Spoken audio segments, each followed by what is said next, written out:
శ్రోతలందరికీ నమస్కారం. దివ్య చెప్తున్న కథలకు మీకు స్వాగతం. నా ఛానల్లో కథలు మీకు నచ్చినట్లయితే తప్పకుండా సబ్స్క్రైబ్ చేసుకోండి. అలాగే నేను చెప్పే కథ మీకు నచ్చినట్లయితే తప్పకుండా లైక్ చేస్తారని నేను ఆశిస్తున్నాను. ప్రవేశ పరీక్షలో 10వ ర్యాంక్ వచ్చిన సందర్భంలో లెక్చరర్ సుజాత తన కాలేజ్లోని అధ్యాపక బృందానికి గ్రాండ్ పార్టీ ఇచ్చింది.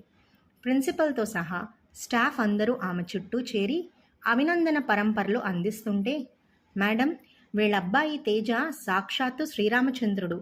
వాడేం చదవాలో ఎక్కడ చదవాలో అమ్మా నాన్న డిసైడ్ చేసి చెప్తారు. అంతే, వాడదే చేస్తాడు. కుర్రాడు చాలా ఇంటెలిజెంట్ అంటూ సుజాత ప్రియ సఖి నీరజ ప్రిన్సిపల్తో అంది. అవునా అన్నట్టు ఆవిడ సుజాత వైపు చూస్తూ, అయితే వాడి గొప్పదనంలో సింహభాగం మీదేనన్నమాట అంటూ మరోసారి అభినందించింది. అభినందనల వర్షంలో తడిసి ముద్దైన సుజాత కారులో ఇంటికి తిరిగి వస్తూ నీరజ మాటలను తలుచుకొని నవ్వుకుంది. తేజకు తన ఫ్రెండ్స్ పెట్టిన ముద్దు పేరు శ్రీరామచంద్రుడు. నిజంగా వాడు శ్రీరామచంద్రుడే అని ప్రేమగా అనుకుంటూ ఒకసారి గతంలోకి జారిపోయింది. 7th వరకు చదివిన స్కూల్ నుండి అకస్మాత్తుగా మార్చి దానికంటే మంచి పేరున్న మరో స్కూల్లో చేరిస్తే మారు మాట్లాడకుండా అందులో చేరాడు. తేజకు చిన్నప్పటి నుండి తండ్రి డాక్టర్ రామకృష్ణే ఒక హీరో. అతనిలా నడవడం, మాట్లాడటం తనకు తెలియకుండానే అనుకరించేవాడు. తండ్రి టేబుల్ మీద ఉంచిన స్టెథస్ మెడలో తగిలించుకొని, నేను డాక్టర్ని, ఏది టెస్ట్ చేయని అంటూ తల్లి వెంట పడేవాడు. 10thలో స్కూల్ ఫస్టే గాక స్టేట్లో 10వ ర్యాంక్ కూడా సాధించాడు తేజ. సంతోష సముద్రంలో మునిగిపోయిన సుజాత దగ్గరకొచ్చి, అమ్మా, మా ఫ్రెండ్స్ సాయి, జాన్, నేను అందరం ఇంటర్లో బైపీసీ తీసుకొని డాక్టర్ అవ్వాలని డిసైడ్ చేసుకున్నాం అని గర్వంగా చెప్పాడు. షాక్ తిన్నట్టు చూసింది సుజాత. వద్దు నాన్న, చూడటానికి చెప్పుకోవడానికి డాక్టర్ వృత్తి బాగానే ఉంటుంది, కానీ జీవితమంతా టెన్షనే, ఏ ముచ్చటా ఉండదు. చూడు, ఏనాడైనా నువ్వు, నేను, నాన్న కలిసి ఒక సినిమాకు కానీ పిక్నిక్కు కానీ సరదాగా వెళ్ళామా? నాన్నను చూశాక డాక్టర్ అంటేనే భయమేస్తుంది. అదే ఎంపీసీ తీసుకొని ఏదైనా మంచి ఇన్స్టిట్యూట్లో ఇంజనీరింగ్ చేశావనుకో, మంచి జీతాలు, హాయిగా ఉండే జీవితం. డాక్టర్లా అంత టెన్షన్ ఉండదు నాన్న అంటూ తల నిమురుతూ చెప్పింది. తల్లి చేతుల్ని తన తలపై నుండి వెనక్కి తోస్తూ నేరుగా తన గదిలోకి వెళ్ళి మంచం మీద పడుకున్నాడు. అన్నానికి రమ్మని తల్లి ఎంత బతిమాలినా ఆకలి లేదంటూ అటు తిరిగి పడుకున్నాడు. సుజాతకు అర్థమైంది వాడి ఆశల మీద నీళ్లు చల్లిందని. ఎలా ఓదార్చడమా అని ఆలోచిస్తుండగా కొడుకుకు ర్యాంక్ వచ్చిన సంతోషంలో హాస్పిటల్ నుండి ఇంటికి తొందరగా వచ్చిన రామకృష్ణకు జరిగిందంతా చెప్పింది. తేజ గదిలో అడుగుపెట్టిన రామకృష్ణ తేజ నిద్రపోవటం లేదన్న విషయం గమనించి వాడి పక్కనే కూర్చుని, hello, school first, district first, state 10th rank పుత్రరత్నం గారు, లేవండి అంటూ ప్రేమగా లేపే ప్రయత్నం చేశాడు. లేవకుండా దుప్పటిని పైకి లాక్కుంటుంటే వాడి చేతిని పట్టుకొని, లేవరా బంగారు, నీకోసం ఏం తెచ్చానో చూడు అంటూ తాను తెచ్చిన గిఫ్ట్ ప్యాకెట్ను వాడి చేతిలో పెట్టి వాడిని పైకి లేపి నుదుట మీద ముద్దు పెట్టుకున్నాడు. ఏమైందిరా బంగారు, ఆసుపత్రిలో ప్రతి ఒక్కరూ స్టేట్ ర్యాంకా, అమ్మో అని నన్ను కంగ్రాట్స్ చేసేవాళ్లే. నీకు దిష్టి బాగా తగిలింది, అందుకే ఇలా నీరసంగా ఉన్నావు. సుజా, ముందు వీడికి దిష్టి తీసేయి అంటూ భార్యను పిలిచాడు. తండ్రి గారాంతో కొంత సర్దుకున్న తేజ తండ్రి భుజం మీద వాలిపోతూ, నాన్న, నేను బైపీసీనే తీసుకుంటాను అన్నాడు. ముందు అన్నం తిను, ఆ తర్వాత అన్నీ మాట్లాడుకుందాం, సరేనా అని వాడి చెయ్యి పట్టుకుని డైనింగ్ టేబుల్ ముందు కూర్చున్నాడు. అన్నం తిన్న తర్వాత తేజ కొంత రిలాక్స్డ్గా కనిపించాడు. రామకృష్ణ అతని పక్కన కూర్చుని తల మీద చెయ్యి వేసి, చూడు నాన్న, నువ్వు బైపీసీ చదివి డాక్టర్ అయితే నాకంటే సంతోషించే వాళ్ళెవ్వరూ ఉండరు. చిన్నప్పుడు నేను నీలా డాక్టర్ అవుతానని అందరితో అనేవాడిని. డాక్టర్ అంటే ఆ రోజుల్లో అంత క్రేజ్. ఏం చేస్తున్నా ఆలోచించి కొంచెం ప్లాన్డ్గా చేయవలసిన రోజులివి. ఆ రోజుల్లో కాబట్టి ఎంబీబీఎస్ చేసిన వెంటనే ఇదిగో ఇలా డాక్టర్ అయిపోయాను. కానీ ఈ రోజుల్లో మరో 2 సంవత్సరాలు చదివి ఎంఎస్ కానీ ఎండి కానీ చేస్తే తప్ప కుదరదు. పైగా ఆసుపత్రి పెట్టాలంటే బోలెడంత పెట్టుబడి అవసరం. అంతేకాదు, క్షణం విశ్రాంతి లేకుండా కష్టపడాలి. చూసావుగా, ఎప్పుడు చూసినా ఆస్పత్రి రోగాలంటూ తీరిక లేకుండా ఉన్నాను. సరదాగా మనందరం ఎప్పుడైనా బయట గడిపామా? ఈ రోజుల్లో సాఫ్ట్వేర్కి మంచి డిమాండ్ ఉంది. మంచి ఇన్స్టిట్యూట్లో ఇంజనీరింగ్ సీట్ కానీ వచ్చిందా ఇంకా మనం ఉద్యోగం కోసం వెతుక్కోనక్కర్లేదు. క్యాంపస్ సెలెక్షన్స్ అంటూ పెద్ద పెద్ద కంపెనీ వాళ్లే కాలేజీలకు వచ్చి గొప్ప గొప్ప ఉద్యోగాలు ఇచ్చేస్తున్నారు. 4 ఏళ్లలో చదువైపోతుంది. మాకులా కాకుండా ఇంజనీర్లకు రిలాక్స్ అవ్వడానికి కొంచెం టైం ఉంటుంది. ఇవన్నీ ఆలోచించే అమ్మ నేను నువ్వు ఎంపీసీ తీసుకుంటే మంచిదనుకున్నాం. ఏమంటావు? బాగా ఆలోచించి చెప్పమ్మా అంటూ తన గదిలోకి వెళ్ళిపోయాడు. మర్నాడు పొద్దున్నే రామకృష్ణ ఆసుపత్రికి బయలుదేరుతుంటే తేజ అతని దగ్గరకొచ్చి, బాగా ఆలోచించాను. అమ్మా నువ్వు చెప్పిందే కరెక్ట్ అనిపించింది. ఎంపీసీలోనే చేరతాను అన్నాడు. తన బిడ్డ బంగారం. నీరజ్ అన్నట్లు నిజంగానే శ్రీరామచంద్రుడే. సుజాత గతం నుండి వర్తమానంలోకి వచ్చి అనుకుంది. మర్నాడు సుజాత సెల్లో, అవును చెన్నై ఐఐటీలో చేరుస్తున్నాం అని ఎవరితోనో చెప్తుంటే తేజ విన్నాడు. చెన్నైలోనా నన్ను చేర్చేది? వద్దమ్మా, అక్కడ హాస్టల్ ఫుడ్ తినాలి, నాకు ఇష్టం ఉండదు. పైగా ఇంటి మీద బెంగ్ ఉంటుంది. ఇక్కడున్న ఇంజనీరింగ్ కాలేజ్లో చేరతాను అన్నాడు. ఐఐటికి ఉన్న విలువే వేరు నాన్న. అందులో చెన్నై ఐఐటి మరీ బాగుంటుందంటారు. ఇట్ ఈజ్ మై డ్రీమ్ నాన్న. అక్కడ కానీ చదివితే మంచి కంపెనీలో పెద్ద ఉద్యోగం, గొప్ప జీతం ఖాయం. కొత్తలో కొంత ఇబ్బంది ఉన్నా నెమ్మదిగా ఆ ఊరు కాలేజీ అన్నీ అలవాటవుతాయి అంటూ చెప్పి ఒప్పించింది సుజాత. మొదట్లో నాకు ఈ భోజనం పడటం లేదు, ఇంటి మీద బెంగగా ఉందని రోజూ ఫిర్యాదు చేస్తూనే ఉండేవాడు. అలవాటు చేసుకోమ్మా అంటూ చెప్పేది. 3వ సంవత్సరం చివర్లో క్యాంపస్ సెలెక్షన్స్ జరిగి గొప్ప పేరున్న కంపెనీలో ఉద్యోగం కూడా వచ్చింది తేజకు. చూసావా నాన్న, ఐఐటీలో చదవటం వల్లే నీకు ఇంత మంచి ఉద్యోగం వచ్చింది. జీతం నెలకు 40 నుండి 50 వరకు రావచ్చు అంది సంతోషంగా. అదృష్టం కొద్దీ తానుండే హైదరాబాద్లోనే ఉద్యోగం అనేసరికి ఇక భోజన సమస్య ఉండదు, అమ్మా నాన్నలతోనే ఉండొచ్చని తెగ సంతోషపడిపోయాడు తేజ. సెలవుల్లో ఇంటికి వచ్చిన తేజకు తండ్రి తన పాస్పోర్ట్ కోసం ప్రయత్నాలు చేస్తున్నాడని తెలిసింది.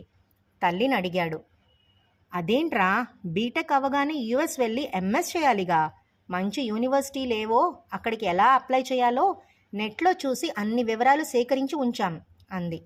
నేనెక్కడికో వెళ్ళను, ఇక్కడే ఉంటాను తేజ మొండిగా అన్నాడు. కాదు నాన్న, మా కాలేజీలో స్టాఫ్ పిల్లలందరూ బీఈ చేయగానే యుఎస్కో యూకేకో ఆస్ట్రేలియాకో వెళ్ళిపోతున్నారు. ఇంత మంచి ర్యాంక్ స్టూడెంట్ అయ్యుండి నువ్వు ఇక్కడే ఉండిపోతే అందరూ అదేమని అడుగుతారు. మావాడు యుఎస్లోనే ఉన్నాడని చెప్పుకోవాలరా అంది. ఎవరి కోసమో నేనెందుకు వెళ్ళాలి? మా వాడికి ఇండియా అంటేనే ఇష్టం, ఇక్కడే ఉంటాడని చెప్పేయి అంటూ లోపలికి వెళ్ళిపోయాడు. వెళ్తున్న వాడిని ఆపి, చూడరా నాన్న, నీ భవిష్యత్తు బాగుండాలనే యుఎస్కి వెళ్ళమంటున్నాం. ఇక్కడ జీతం వేలల్లో అయితే అక్కడ లక్షల్లో ఉంటుంది. పైగా ముందు ముందు నువ్వు ఏదైనా ప్రాజెక్ట్ వర్క్ చేయాలన్నా, పిహెచ్డి చేయాలన్నా అక్కడ అవకాశాలు ఎక్కువ, మంచి ప్రోత్సాహం ఉంటుంది అంది. రామకృష్ణ కూడా ఈ విషయంగా తేజతో చాలాసేపు చర్చించాడు. చివరికి తేజ తప్పనిసరే సరేనన్నాడు. చదువు పూర్తయింది. తేజ యుఎస్కు వెళ్తున్న సంతోషం ఒకవైపున్నా, ముద్దుల కొడుకుని విడిచి ఉండవలసి రావటం సుజాత రామకృష్ణలకు చాలా బాధ అనిపించింది. వస్తున్న ఏడుపును ఆపుకుంది సుజాత.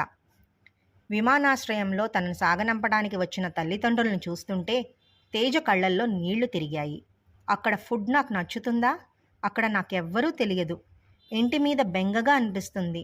మళ్ళీ సంవత్సరం వరకు రావడం కుదరదేమో, ఎలాగమ్మా అంటున్న తేజ మాటలకు ఉబికి వస్తున్న తన కన్నీళ్లు వాడి కంటపడకుండా కొడుకును తన గుండెలకు హత్తుకుంది. లేదు నాన్న, కొత్తలో ఇబ్బందిగా అనిపిస్తుంది కానీ ఆ తర్వాత అక్కడే బాగున్నట్లు అనిపిస్తుంది. సంవత్సరం అంటే ఎంత? రోజు ఫోన్లో మాట్లాడతాం, నెట్లో చాటింగ్ చేయొచ్చు, అప్పుడు ప్రపంచం ఎంత చిన్నదో అనిపిస్తుంది అంది ధైర్యం చెబుతూ.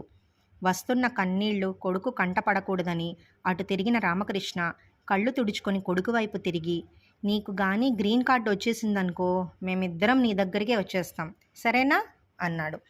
కొడుకు వీడ్కోలు చెప్పి ఎయిర్పోర్ట్ నుండి బయటికి వస్తున్న సుజాత బోరున ఏడ్చేసింది. వాడి ముందు ఏడిస్తే ఎక్కడ వెళ్ళనంటాడోనని నిగ్రహించుకున్నానండి. వాడిని అంత దూరం పంపి తప్పు చేశామా? తన వైపు బేలగా చూస్తున్న భార్యతో, మనం వాడిని ఓవర్ ప్రొటెక్ట్ చేసేసామనిపిస్తుంది. కొంచెం స్వతంత్రంగా ఆలోచించటం, పనులు చేయటం ఇప్పుడైనా నేర్చుకుంటాడు. మన దగ్గర లేకపోతే లేమోనని భయపడిపోతున్నాడు. దూరంగా వెళ్ళడం ఒక విధంగా మంచిదేనేమో. కానీ వాడు దూరంగా ఉంటే మనం మాత్రం హాయిగా ఉండగలమా? ఏం చేస్తాం? ఇవాళ రేపు యుఎస్కు వెళ్ళటం ప్రతిష్టకు సంబంధించిన విషయంగా మారిపోయింది. అందరూ అడ్జస్ట్ అవుతున్నారుగా, అలాగే మనమును అన్నాడు రామకృష్ణ. యుఎస్కు వెళ్ళిన తేజ దాదాపు ప్రతిరోజు ఫోన్ చేసేవాడు. వారానికి 2 సార్లు నెట్లో చాటింగ్ చేసేవాడు.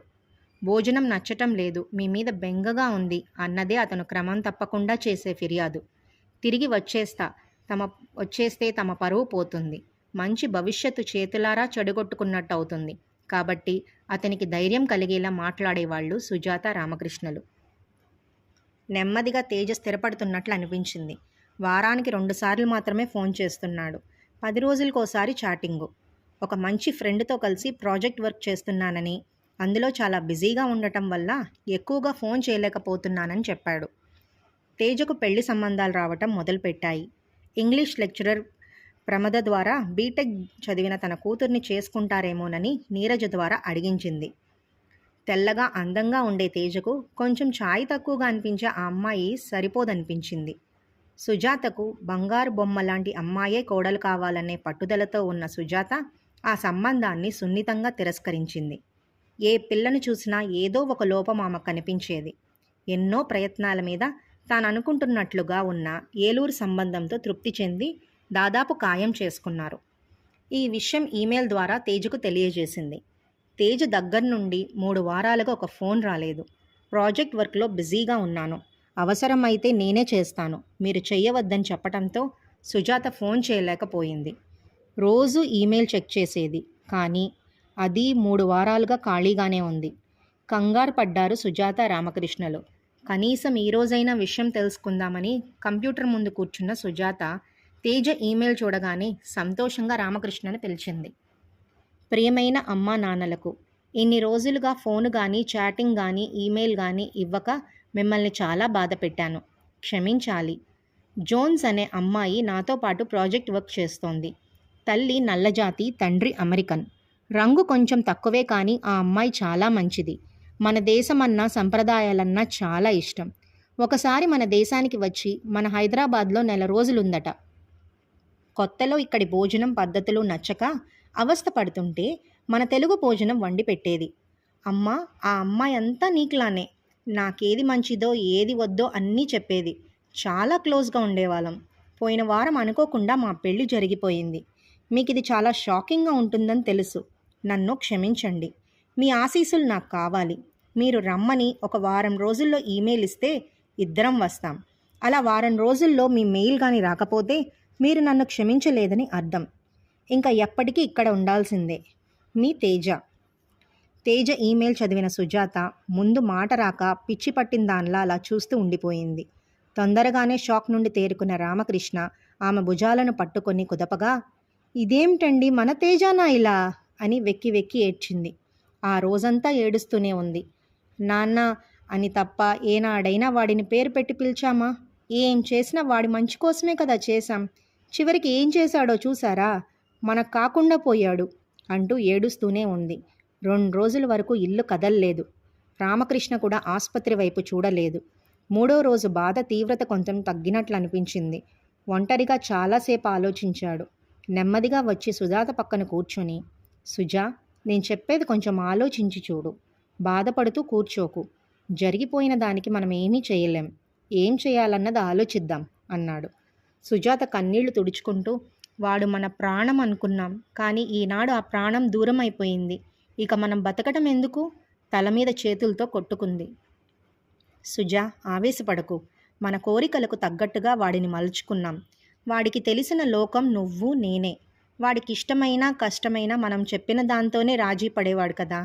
పాపం, వాడు అంత దూరం వెళ్ళలనే అన్నాడు. మనమే పేరు ప్రతిష్ట అంటూ బలవంతంగా పంపాం. అక్కడ వాడు మనల్ని మిస్ అయ్యాడు. ఆ అమ్మాయి నీలా వండటం, నీకులా వాడి మంచి చెడ్డలు చూసుకోవడంతో ఆ అమ్మాయిలో నిన్ను చూసుకున్నాడు. అందుకే ఆ అమ్మాయే ఇప్పుడు వాడి లోకమైపోయింది. వదల్లేకపోతున్నాడు. రామకృష్ణ మాటలకు సుజాత ఉక్రోషంతో, అంటే ఇక మీ అవసరం నాకు లేదనేగా వాడి ఉద్దేశం. వాడిని మీరు సమర్థిస్తున్నారా అంది. సుజా, ఆవేశపడకు. వాడిని సమర్థించటం లేదు. మనం ఇక్కడ ఒక విషయం గమనించాలి.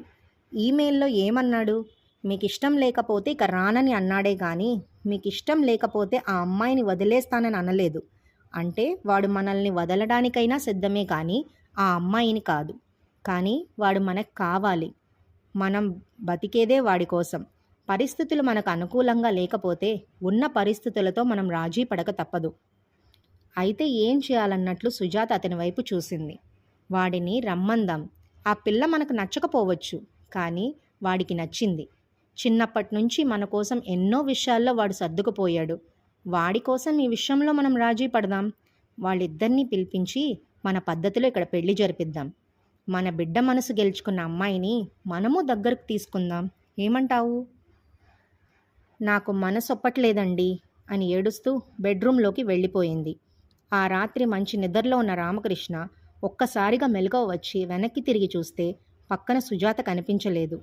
పక్క గదిలో లైటు వెలుగుతుండటంతో నెమ్మదిగా ఆ గదిలోకి వెళ్ళి చూశాడు.